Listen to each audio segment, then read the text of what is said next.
So, good morning guys. Ayan, welcome back sa aking YouTube channel. Happy Wednesday ng umaga. So, yung daily routine ko sa umaga guys is bumibili lang ako ng mga pagkain.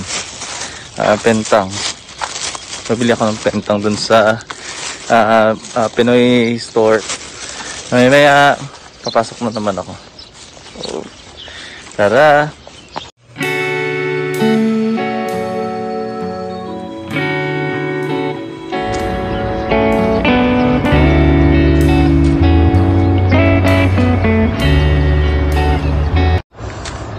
So, hello guys, good morning.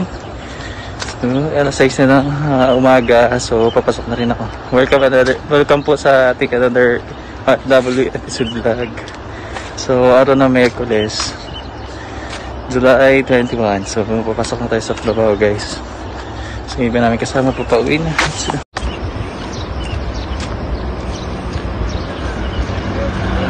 Mga kasama, umuwi na kasi panggabi sila. So kami papasok na naman.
Guys, magandang hapon sa inyo lahat. So ngayon, kaka-out ko lang galing sa trabaho. Pasensya na kayo guys, medyo mahangin talaga dito, medyo mahangin. So dito guys, nakikita nyo guys yung kanilang crops na kamote ulit. Ayan. Sa kabilang banda to, kabilang side ng mga dinadaanan ko. Ayan. Napakalabong dito guys, saka napakalaki, napakalapad. So, hindi ko alam kung kailan ba yung nito, anihan. Pero ano na siya, parang soon maani na rin siya. So, ayun guys, yung kamote po. Maganda dito sa Taiwan kasi napakamahal yung mga kamote nila, mga crops nila, root crops. Yung sweet potato nila sa supermarket. So, ganyan yung mga Taiwanese kasi. Hindi sila masyado mabongga-bongga sa mga nakain nila. Wala nga sila masyadong mga burloli sa katawan o mga lahas. Mga kamote kinakain nila. Paborito nila yan. Papakita ko sa inyo yung mga crops nila dito. Again. So, ayan. Meron na silang tanim na balay na naman ulit. Nakikita nyo ito guys. Ayan yung isa ng balay. Mahangin lang kasi. Sobrang mahangin guys. Eh mga nakikita nyo dito guys. Ito dati kamote din to eh. Dito banda. Yung Maninila pala guys.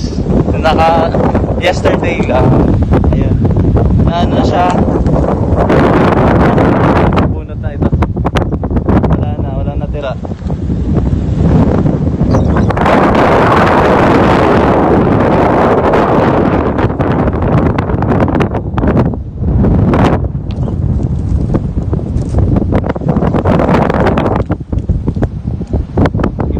Nila guys. Ito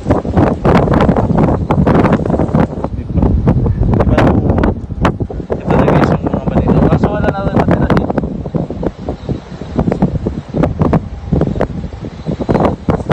Hapon lang ito nabunod.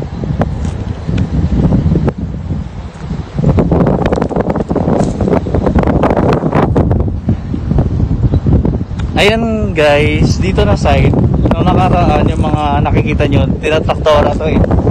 So dito, may bagong crops na naman siya. Yung bagong crops nila is yung kamote, mga root crops, mga sweet potato sa English. So kamote na naman pala yung ano nila, yung bagong itinanim. Ayan.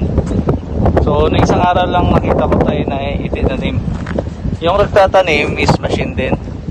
So yan na yung bago guys. Malapad kasi ito eh. Dating palayan. Makita din kayo dating palayan ito. So kinonvert nila sa bagong crops na kamote din. So ayan. So ginagatan lang nila ng machine para mag-cultivate saka mag-form ng ganito.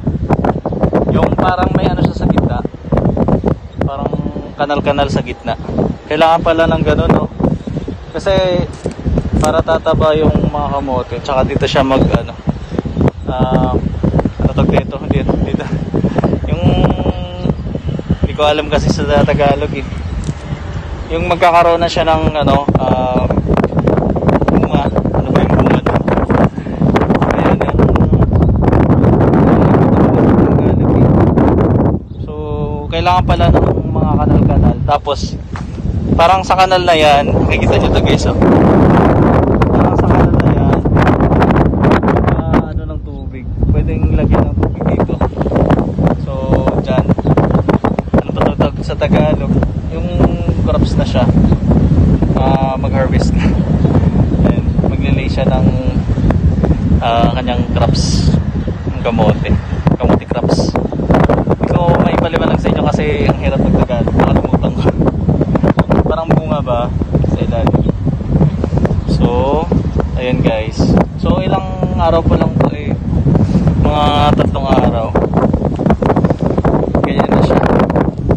So dito na side, kamote din ang bagong crops nila guys, tsaka dito din sa kabila, tsaka hanggang sa dulo doon puro kamote. So siguro sa ngayong season, tamang tama, angkop talaga sa season na to yung ano, yung kamote.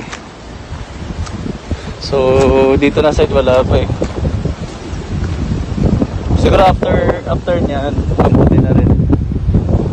Kaya sa probinsya kasi nilalagyan namin ng miswa yun eh. So nakakalat lang yung ano nila, yung patola. Meron din dito sa ano, laki ng patola. Patola nila, nasa daanan lang to. Ito.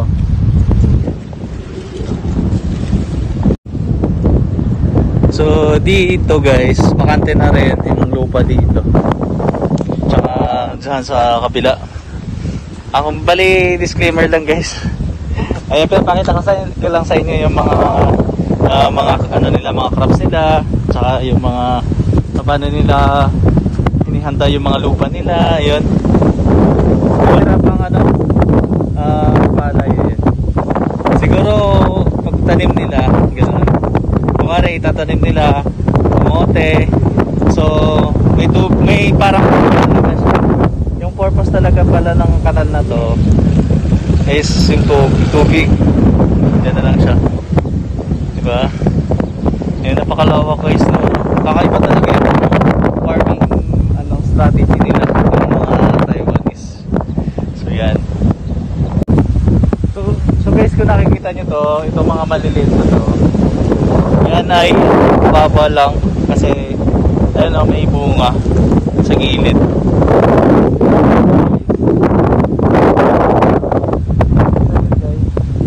Nakakatingnan no yung mga kape.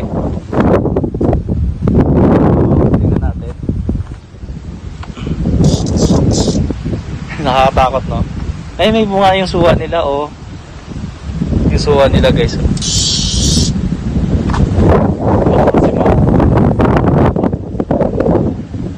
Yung lemon pala, hindi siya suha. So, ayun guys, oh. Yung kape. Nakikita niyo ba yung bunga? yung kaganda lang dito kasi meron silang patubig yung irrigation. So punta tayo sa kanila kasi may nakita din akong pala. So ang lawak talaga ng farm nila, no? Grabe. Karoon din ako ng farm nila dito. May nagtraktora dito sa kabila. So ayun guys, yun lang, musa-musa ngayon, yan lang muna. Meron pala silang palemon. Tatakot ako kasi may insekto. Ayun. At saka may din, may saging. Saka tubo. Sarap ng tubo, no? Ayan. May mga tubo din sila. Kaya nakakatuwa lang din. Ito, pre-prepare na rin nila yung soil nila. Sa kapila, ganun din. Yung mga pato dyan. Ay, malapit na mahinog yung nila, sagi nila. Malapit na mahinog. Ay, may lunggan sila guys. Ito guys, nagtataka ako kung ano to. Ay, marami siyang bunga. Maraming bunga guys. Lunggan ba to? Or hindi ko alam. Maraming puno ko lang dyan so baka mapaganito tayo. Lunggan. Mga maliliit pa siya. Dami-dami. Kasi napakaganda ng mga mga technique on how to develop ng mga soil nila or cultivate. Paano yung mga irrigation nila, tsaka funded talaga siya ng government. So parang yung mga magsasaka kasi nila dito, parang napakalaki ng mga kita, mga naka-profit kasi nag-use sila ng yung mga equipment na magaganda, tsaka napakabilis lang, less effort, unlike sa Pilipinas na manual, tsaka hindi siya masyado supportive sa government natin. Si Lola nagbubungkal siya ng lupa. So, si Lola matanda na yan guys. Siguro anong itatanim niya dyan, sa gilid lang guys ng kalsada yan. So pwede kayong mag-jogging dito sa amin, dito na way, diretsuhan nyo lang yan. So maraming salamat po, at saka ito yung buhay FW ko, at saka pinakita ko lang yung mga magagandang mga tanamin din sa mga crops nila dito sa Taiwan. So ayan, sa kabila din na-cultivate na rin yung soil nila. Preparation na rin sa another crops. So yun lang guys. So ngayong araw kanina umaga sobrang mabago, parang hindi magalaw yung mga dito ko. Sakit-sakit talaga. So ayan, yung talong nila dito. Yung sa kabila guys, mataba na yung kamote. Yung mga talong nila guys,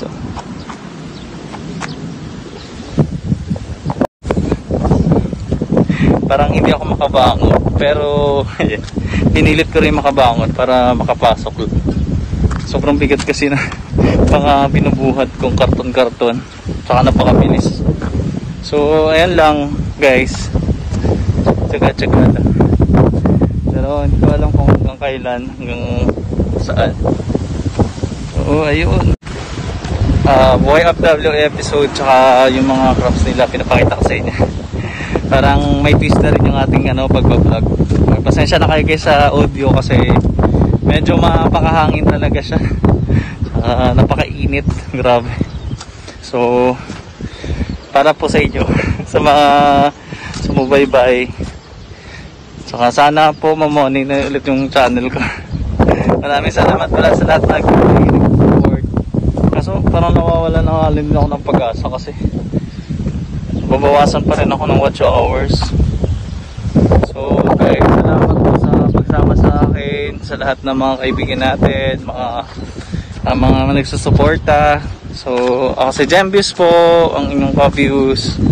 So see you po sa ating next vlog sa Saturday at saka Sunday. Maraming salamat po ako sa Jembio sa inyong ka-views. Bye! Ay, bago pa yan, don't forget to like, share, comment, and subscribe. Bye! Kung na-inspire ka sa video na to, just like, share, comment, and subscribe.